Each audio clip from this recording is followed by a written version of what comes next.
కర్నూలు జిల్లా శ్రీశైల దేవస్థానంలో ఈ రోజు జరిగిన హుండీల లెక్కింపు ద్వారా దేవస్థానానికి 7,19,58,064 నగదు రాబడి లభించింది. కాగా ఈ హుండీల రాబడిని భక్తులు గత 30 రోజులలో సమర్పించడం జరిగింది. అలాగే ఈ హుండీలో 122 గ్రాముల 200 మిల్లీగ్రాముల బంగారు, 6 కేజీల 550 గ్రాముల వెండి లభించాయి.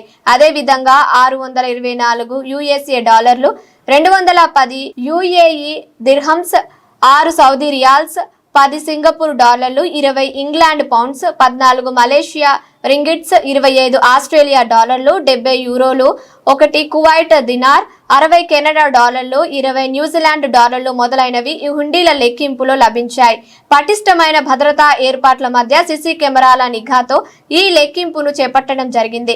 ఈ హుండీల లెక్కింపును కార్యనిర్వహణాధికారి శ్రీ ఎం శ్రీనివాసరావు పర్యవేక్షించారు.